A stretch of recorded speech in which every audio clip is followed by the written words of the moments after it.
Hi guys, it's Diana here. I am a therapist specializing in sexual and compulsive disorders, and today I want to talk about what is holding you back from getting support. What is really holding you back from kicking your porn habit or your struggles with sex addiction? What is stopping you? What's stopping you from getting help? What's stopping you from joining a program? What's stopping you from really reaching out to a therapist or a coach? Now, there's a group of you that the answer is you really don't want to. You're not ready. You still want to engage in those behaviors. And there's probably lots of reasons why that is.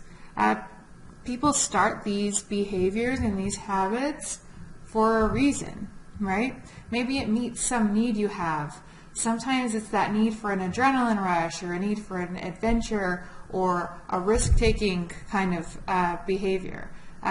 Sometimes it's meeting a need that you're not getting met in other areas of your life. Sometimes it spurs from an incident or a traumatic event, or sometimes it's just a coping skill to get you through, and maybe at one point it was okay and it was working maybe pretty well for you, and now it's kind of gotten out of control, but you're still not ready to change it. You're not ready to drop that yet, and you're not really ready to get help.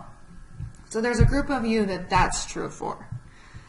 The group that I want to talk to, though, is the group that knows that you need help. You know that you need help, but you still haven't reached out and got help. So I want to look at reasons why that is.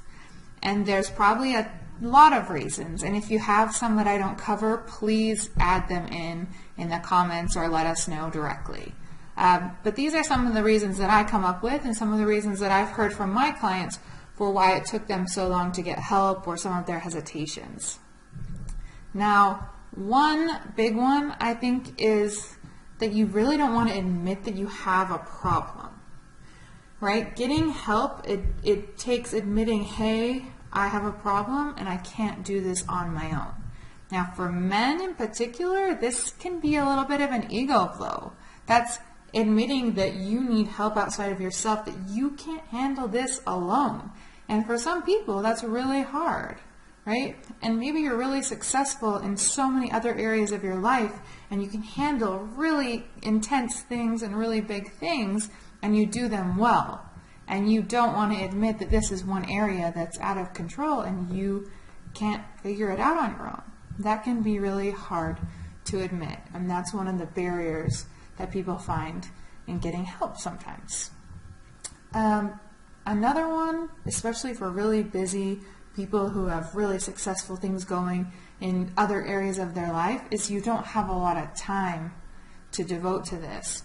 Maybe you're traveling a lot, and maybe you're really busy running a business. Maybe family is really taxing and takes a lot of work and energy, and you don't have time.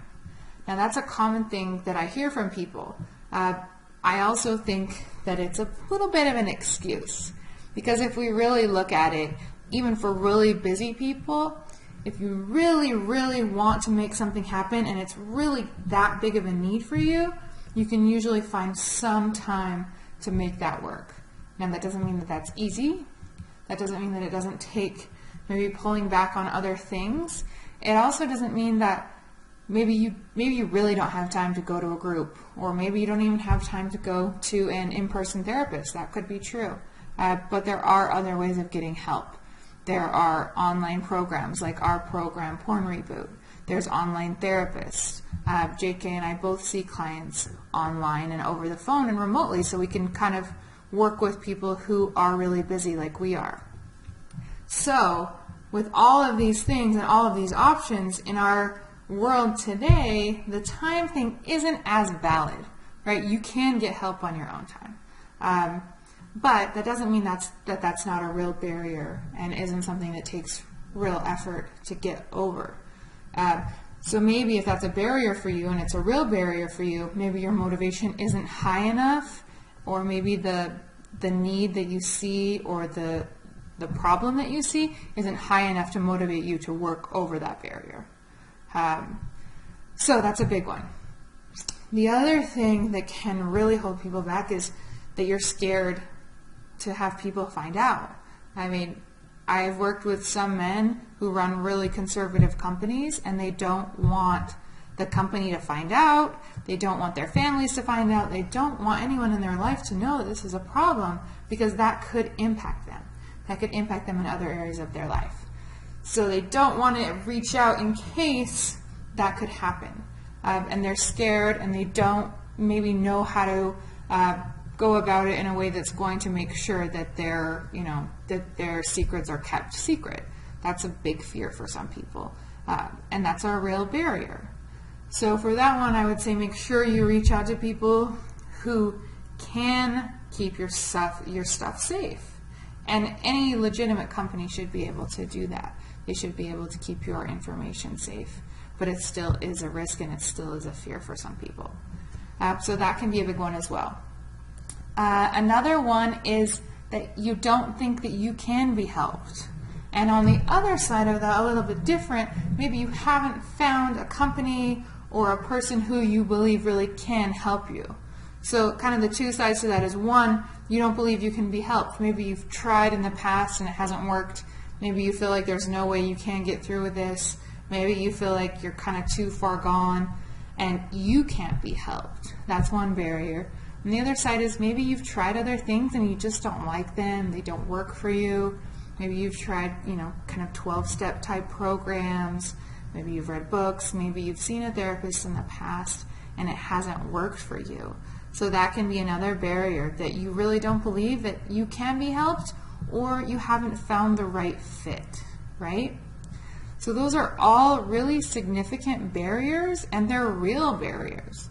I can kind of break down all of them and challenge them and sort of debunk all of them in a way, but I also know that they're real. These are real barriers, and they can be really hard to get over. So I would challenge you, if you find that some of those are true for you, really look at it. Really look at what that barrier looks like for you and understand what it is. Is it more of a fear-based barrier and you're just scared to kind of cross over? Or is it more of a logistical barrier and you need to do some work to get over it that way? So take some time to look at it. What is it? How can you get through it? And is it that you're not quite motivated enough to put in the effort to try to get through it? Or are there some other things there that you need to look at? Really taking some time to think about that, maybe writing it out, maybe talking it through to someone can really help. And that can really kind of help you figure out what you need to do to get you from where you are to a place where you're working through some of this stuff, to where you're able to kind of remove these barriers and get the help that you need, right? And if you're in this category, you know you need help, and you know that your life would be positively impacted by getting help and getting some of these habits in control. So you know that. So you know that breaking down these barriers actually gets you to a better place and impacts your life positively. So take some time, reflect on this. Let us know if you have any questions or comments, as always, and we're happy to help.